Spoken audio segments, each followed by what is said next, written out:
One is not born but rather becomes a women. অর্থাৎ কেউ নারী হয়ে জন্মায় না, বরং সমাজ তাকে নারী করে তোলে, বানিয়ে তোলে।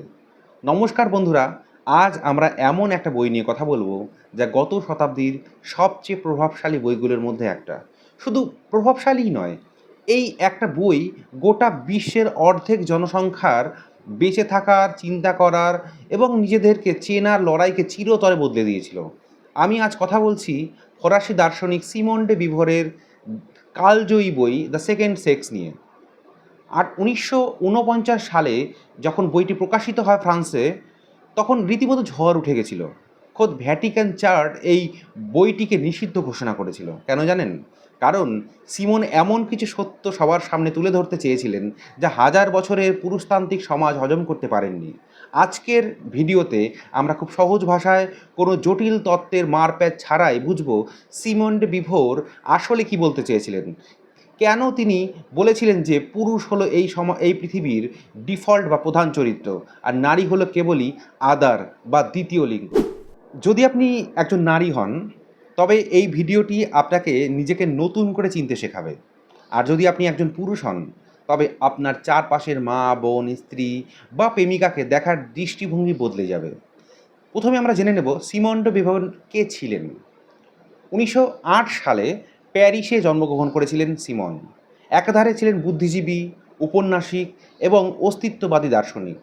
তিনি এবং তার জীবনসঙ্গী পল সার্ত্রে সম্পর্কটা ছিল ইতিহাসের অন্যতম আলোচিত সম্পর্ক। তারা প্রথাগত বিয়ে করেননি, লিভ ইন রিলেশনশিপে ছিলেন তারা, এবং দুজনেই দুজনকে লেখার এবং ভাবনার সম্পূর্ণ স্বাধীনতা দিয়েছিলেন। সিমন যখন নিজের আত্মজীবনে লিখতে বসেন, তিনি একটা অদ্ভুত বিষয় খেয়াল করেন। তিনি দেখেন যে তিনি নিজেকে একজন মানুষ হিসাবে সংজ্ঞায়িতই করতে পারছেন না। তার মাথায় বারবার প্রশ্নটা আসছে, আমি একজন নারী। সেখানেই তার মনে প্রশ্ন জাগলো যে একজন পুরুষের মাথায় কি এই মাথায় আসে যে যখন সে ভাবে যে আমি একজন পুরুষ? না তো। কিন্তু পুরুষ নিজেকে সরাসরি মানুষ বা হিউম্যান মনে করলেও নারী মনে করতে এটা পারে না। বারবার তার মনে হয় যে আমি কোথাও না কোথাও নারী, আমি একজন মানুষ নই। অর্থাৎ এই ভাবনা থেকেই, এই সাধারণ কিন্তু গভীর পর্যবেক্ষণ থেকেই জন্ম নিল দ্য সেকেন্ড সেক্স এই বই। সিমনের এই বইয়ের মূল ভিত্তি লুকিয়ে আছে একটা দার্শনিক ধারণার উপরে। সেটা হলো দ্য আদার বা অপর। সিমন বলছেন, মানব সভ্যতা শুরু থেকে পুরুষ নিজেকে সমাজের মূল চরিত্র বা সাবজেক্ট হিসাবে নিজেকে প্রতিষ্ঠিত করেছে। পুরুষ হলো পরম বা অ্যাবসোলুট, পুরুষ হলো সাধারণ নিয়ম বা ডিফল্ট, আর নারী নারী হলো অবজেক্ট বা আদার। অর্থাৎ নারীর নিজস্ব কোনো স্বাধীন পরিচয় নেই, পুরুষের সাপেক্ষেই কেবল তার পরিচয় নির্ধারিত হয়। একটা একটা সহজ উদাহরণ দেওয়া যাক। আমরা যখন বলি ম্যানকাইন্ড, তখন আমরা পুরো মানব জাতিকে বোঝাই।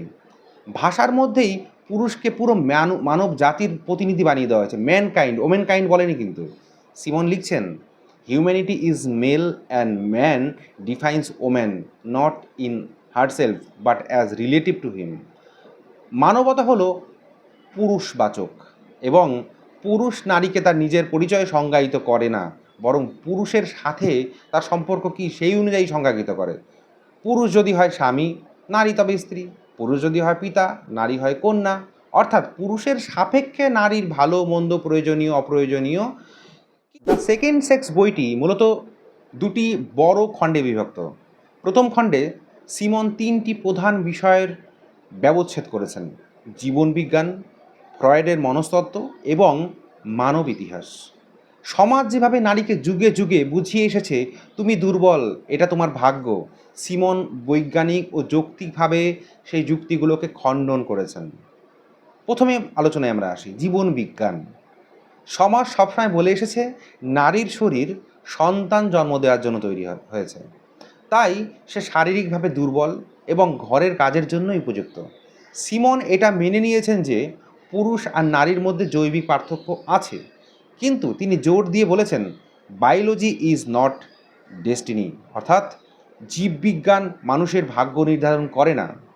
পশু রাজ্যে হয়তো সন্তান জন্ম দেওয়াটার পর নারী পশুকে প্রাকৃতিক নিয়মে বন্দি থাকতে হয়, কিন্তু মানুষ তো আর পশু নয়।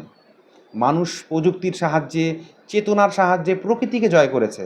তাই সন্তান জন্ম দেওয়ার ক্ষমতার অজুহাতে নারীকে সমাজ থেকে পিছিয়ে রাখাটা স্রেফ একটা রাজনৈতিক চাল ছাড়া আর কিচ্ছু নয়। এবারে আসি সিমন যেভাবে দ্বিতীয় পয়েন্টে যেটা বলেছেন যে মনস্তত্ত্ব।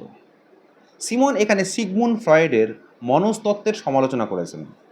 ফ্রয়েড বলেছিলেন নারীদের মধ্যে এক ধরনের অঙ্গহীনতার হীনমন্যতা কাজ করে, অর্থাৎ এই যে পেনিস এনভি, যে নারীর মধ্যে যে পেনিস নেই সেইটা কোথাও একটা হীনমন্যতায় কাজ করে, যে আমি কোথাও কম, আমি দুর্বল, এটা হয়তো কাজ করে।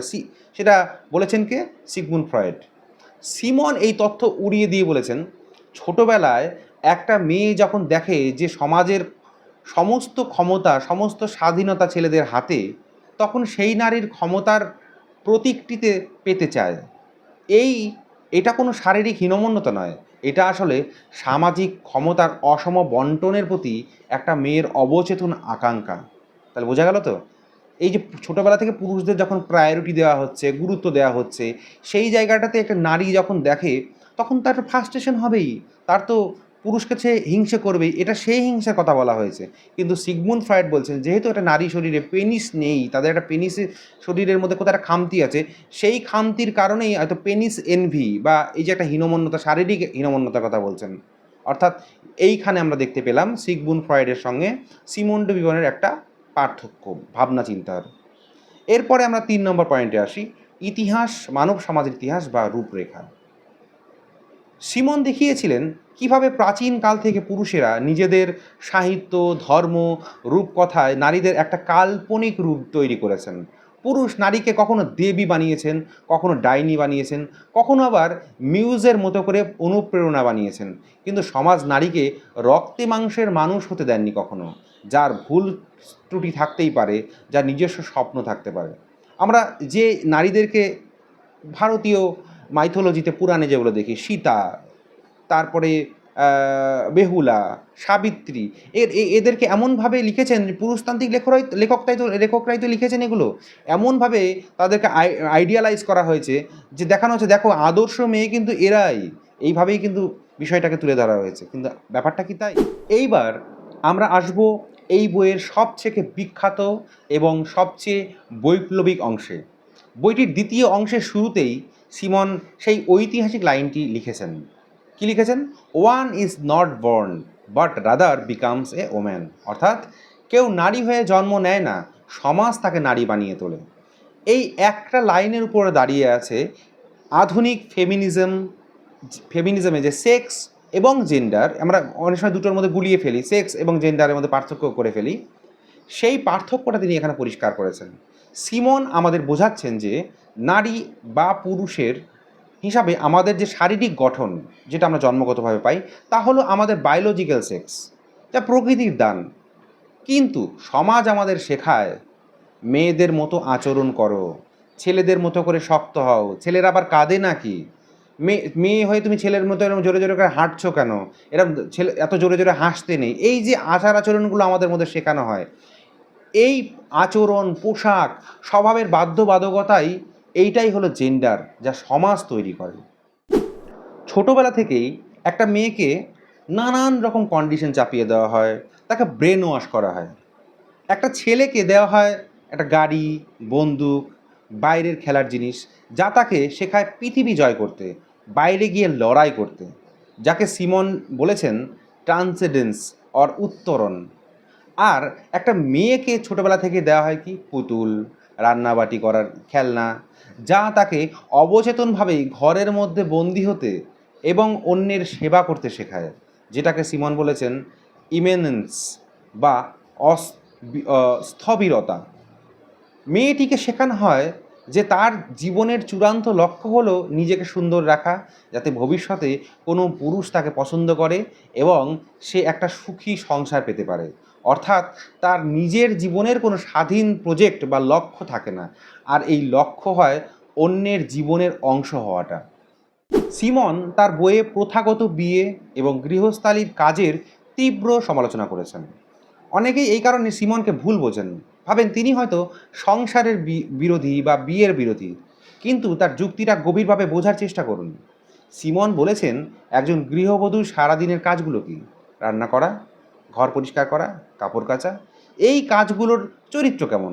এগুলো হলো রিপিটেটিভ বা পুনরাবৃত্তিমূলক এবং অনুৎপাদনশীল কাজ। আজকে আপনি ঘর ঝাড়ু দিলেন, কাল সকালে ঘর আবার নোংরা হবে, আপনাকে আবার ঝাড়ু দিতে হবে। এই কাজের কোনো স্থায়ী সৃষ্টিশীল মূল্য নেই। এটি জীবনকে স্রেফ আটকে রাখে, কিন্তু জীবনকে কোনো নতুন উচ্চতায় নিয়ে যায় না। সিমন লিখেছেন, পুরুষ যখন বাইরে কাজ করে সে একটা নতুন সেতু বানায়, সে বই লেখে, ব্যবসা বাড়ায়, সে সমাজের বুকে নিজের একটা চিহ্ন রেখে যায়। কিন্তু নারীকে এই একঘেয়ে ঘরকন্যা বৃত্তির মধ্যে আটকে রেখে তার ভেতরে সমস্ত সৃজনশীল ভাবনাকে হত্যা করা হয়।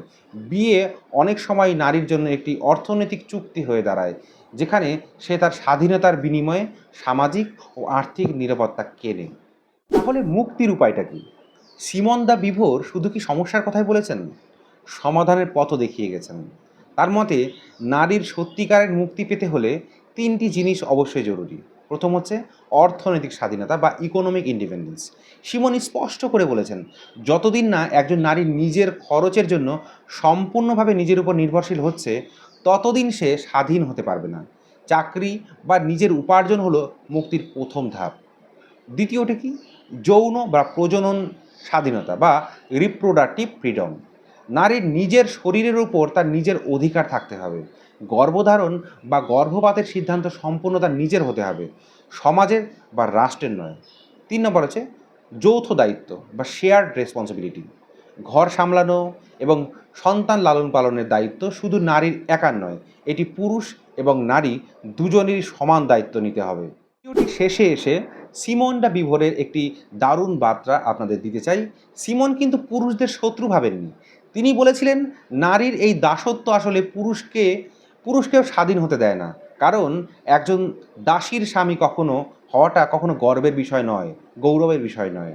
যখন পুরুষ এবং নারী দুজনেই সমান স্বাধীন এবং স্বাবলম্বী হবে, তখনই তাদের মধ্যে সত্যিকারের ভালোবাসা এবং পারস্পরিক শ্রদ্ধার সম্পর্ক গড়ে ওঠা সম্ভব। আজ 1949 সালের প্রায় 8 দশক পেরিয়ে আমরা যখন দাঁড়িয়ে আছি, আমাদের চারপাশে দেখি, তখন আমরা বুঝতে পারি দ্য সেকেন্ড সেক্স কতটা প্রাসঙ্গিক। আজ হয়তো মেয়েরা বাইরে কাজ করছে, কিন্তু আজও কি সমাজের মন থেকে মেয়েরা পরজীবী বা মেয়েরা দ্বিতীয় লিঙ্গ এই ধারণাটা পুরোপুরি মুছে গেছে?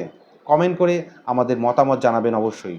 ভিডিওটি ভালো লাগলে লাইক করুন, বন্ধুদের সঙ্গে শেয়ার করুন এবং এই ধরনের গভীর বিষয় নিয়ে আরও ভিডিও জানতে হলে চ্যানেলটি সাবস্ক্রাইব করতে ভুলবেন না।